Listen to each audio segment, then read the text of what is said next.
தமிழ் வணக்கம். 16வது நாள் போர், 3000 பேர் ஈரானில் மரணம், 2 உயிருடன். 1 இஸ்ரேலிய பிரதமர் பெஞ்சமின் நெட்டன்யாகு மரணமடையவில்லை.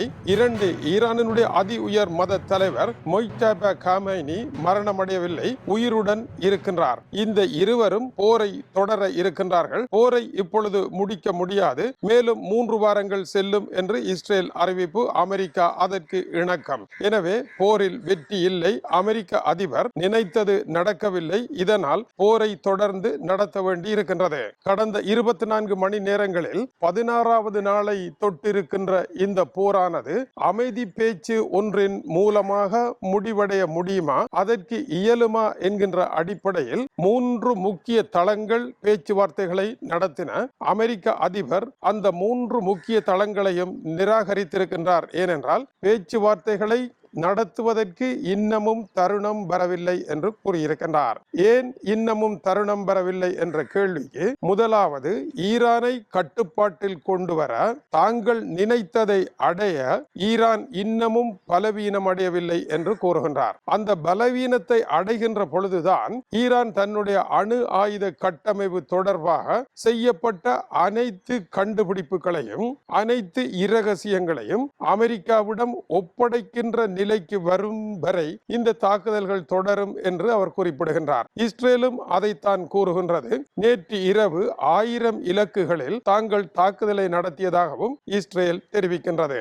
முன்னதாக அமெரிக்க அதிபர் டொனால்ட் ட்ரம்ப் ஈரானினுடைய அதி உயர் மத தலைவர் மரணமடைந்திருக்கலாம் என்று தனக்கு செய்திகள் வந்திருப்பதாகவும், ஆனால் தன்னால் அதை ஊர்ஜிதம் செய்ய முடியவில்லை என்றும் கூறியிருந்தார். அவருடைய கருத்திற்கு பதிலுரைத்த ஈரானினுடைய தரப்பு மத தலைவர் நலமாக இருக்கின்றார் என்று கூறியிருக்கின்றார்கள். ஆகவே அவருடைய குரலை காணவில்லை, அவர் பொதுவெளியில் நேரடியாக பேசுவதை காண முடியவில்லை என்பது அமெரிக்காவினுடைய கவலையாகும். இதனால் அவர் இறந்து விட்டார் என்கின்ற செய்திகளை பரப்பி இருக்கின்றார்கள். ஆனால் அது நிஜமல்ல என்கின்றது ஈரான். இதுபோல இஸ்ரேலிய பிரதமர் பெஞ்சமின் நெட்டன்யாகு போரில் எங்கே தன்னை தாக்கிவிடலாம் என்று அவர் தலைமறைவாக இருந்திருக்க வேண்டும். அவரை காணவில்லை, பிபி இறந்து விட்டார் என்று ஒரு வதந்தி பரப்பப்பட்டது. எப்படி ஈரானினுடைய மத தலைவருக்கான வதந்தி இருந்ததோ அதுபோல இஸ்ரேலிய பிரதமருக்கான வதந்தியும் இருந்தது. இப்பொழுது இஸ்ரேலிய பிரதமர் பொதுவெளிக்கு வந்து தான் நலமாக இருப்பதாக கூறியிருக்கின்றார். தங்களுடைய போர் தொடர்கின்றது என்று கூறிய அவர், இந்த போரை வெற்றி பெறும்படி நீங்கள் கூறுகின்ற பொழுது உங்களுடைய வாழ்க்கையும் வெற்றி பெறும் என்று இஸ்ரேலிய மக்களுக்கு தெரிவித்திருக்கின்றார். இரண்டாவதாக, இஸ்ரேலிய மக்கள் பொது காற்றை சுவாசிக்கலாம் என்றும், ஆனால் இஸ்ரேலிய ராணுவ முகாம்களுக்கு அருகில் நடமாடினால் இவர்களுக்கு எதிரிகளினுடைய தாக்குதலினால் வரக்கூடிய ஆபத்துக்கள் இருக்காது என்றும் தன்னுடைய கருத்தை அவர் கூறியிருக்கின்றார். அவர் நலமாக இருக்கின்ற காணொளி வெளியாகி இருக்கின்றது. ஈரானில் அமெரிக்க இஸ்ரேல் தாக்குதல்கள் மரண எண்ணிக்கை இன்று 3000-ஐ தொட்டிருக்கின்றது.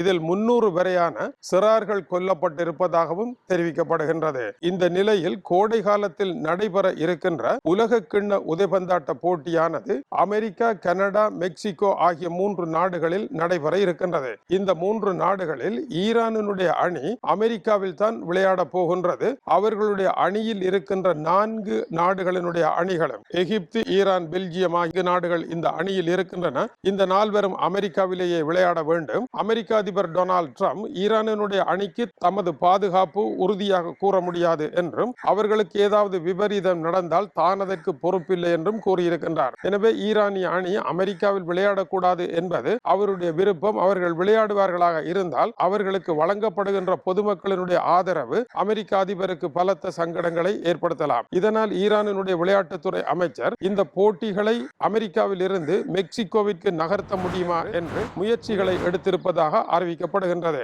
டொனால்ட் ட்ரம்ப் இன்று நேட்டோ நாடுகளுக்கு ஒரு புதிய எச்சரிக்கையை விடுத்திருக்கின்றார். ஹோர்முஸ் நீரிணையை கட்டுப்படுத்துவதற்கு உங்களுடைய உதவி தேவை. நீங்கள் இந்த நேரம் உதவி செய்ய தவறி மறுப்பீர்களாக இருந்தால் இதனுடைய பலாபலன்களை நீங்கள் தான் அனுபவிக்க வேண்டி வரும் என்றும் கடும் மிரட்டல் ஒன்றை அவர் விடுத்திருக்கின்றார். நேட்டோ நாடுகளில் ஆஸ்திரேலியா தமது போர்க்கப்பல்களை அனுப்ப முடியாது என்று கூறியிருக்கின்றது. ஹோர்முஸ் நீரிணைக்கு ஆஸ்திரேலியாவுடைய போர்க்கப்பல்கள் சென்றால் அதன் பின்னர் ஆஸ்திரேலிய டேங்கர்கள் ஹோர்முஸ் நீரிணையில் இருந்து இந்து சமுத்திரத்தின் வெகு தூரத்தை கடந்து வருகின்ற பொழுது ஈரானுடைய ட்ரோன்களை சந்திக்க வேண்டி வரும். ஆஸ்திரேலிய கப்பல்களுக்கு எந்த பாதுகாப்பும் கிடையாது என்பதும் கவனிக்கத்தக்கது. இந்த நிலையில் சீனாவையும் அழைத்திருக்கின்ற டொனால்ட் ட்ரம்ப் தானும் சீனாவும் பேச இருக்கின்ற பேச்சுக்கள் இந்த மாத கடைசியில் அவசியமா என்று தான் யோசிப்பதாகவும், சீனாவினுடைய உதவி தமக்கு வேண்டும், இதை கட்டுப்படுத்துவதற்கு உலகத்தின் பெருந்தொகையான ஆயில் செல்லுகின்ற இடம் விக்கல் எடுத்து கிடக்கின்றது, இதனால் உலக பொருளாதாரம் மூச்செடுக்க முடியாமல் விழுந்து கிடக்கின்றது, இதை நிமிர்த்தி எடுப்பதற்கு உங்களுடைய உதவி தேவை என்றும் அவர் கேட்கின்றார். இந்தியாவினுடைய சமையல் எரிவாயு கப்பல்கள் சிவாலிக், நந்தா தேவி ஆகிய இரண்டும் 1,00,000 கனமீட்டர் அளவிலான எரிவாயுவுடன் இந்தியாவிற்குள் சென்றிருக்கின்றன. இந்தியாவினுடைய கடற்படை கப்பல்கள் இந்திய ஆயில் டேங்கர்களுக்கு பாதுகாப்பு வழங்கி கொண்டு செல்வதாக இந்திய செய்திகள் தெரிவிக்கின்றன. இப்போது சமாதானம் இல்லை என்று டொனால்ட் ட்ரம்ப் கூறியதற்கு ஈரானுடைய வெளியுறவுத்துறை அமைச்சர் அப்பாஸ் ஆரக்சி பதிலளித்திருக்கின்றார். அமெரிக்க அதிபர் ஒன்றுமே விளங்காமல் நடந்து கொண்டிருக்கின்றார். சட்டமுரணான இந்த போர் ஒரு காலமும் வெற்றி பெறாது என்பதை கூட தெரியாமல் அவர் தேவையற்று பேசிக் கொண்டிருக்கின்றார் என்றும், இந்த போரை அவர் நினைப்பது போல இன்றோ நாளையோ நாளை மறுதினமோ முடிக்க முடியாது, இது நீண்டகால போர், அதற்கு நாங்கள் தயாராகிவிட்டோம், கரடியை நீங்கள் விட்டாலும் கரடி உங்களை விடாது என்பது அவருடைய கருத்தாக இருக்கின்றது. தமிழக சட்டசபை ஏப்ரல் 23 தேர்தல் மே மாதம் 4ஆம் தேதி வாக்குகள் எண்ணப்படும் என்று அறிவிக்கப்பட்டிருக்கின்றது. மிஸ்டர் நோபடி எகெயின்ஸ்ட் புட்டின் என்கின்ற டென்மார்க்கில் தயாரான ஆவணப்படம் ஆஸ்கார் போட்டியில் வெற்றி பெற்றிருப்பதாக அறிவிக்கப்பட்டிருக்கின்றது. தொடர்ந்து இணைந்திருங்கள். மேலும் பல முக்கியமான செய்திகளுடன் உங்களை சந்திக்க காத்திருக்கின்றோம். இது டியூப் தமிழினுடைய உலக செய்திகளுக்காக இலங்கை வடபுலம் யாழ்ப்பாணத்தில் இருந்து விசயத்துறை. வணக்கம் உறவுகளே.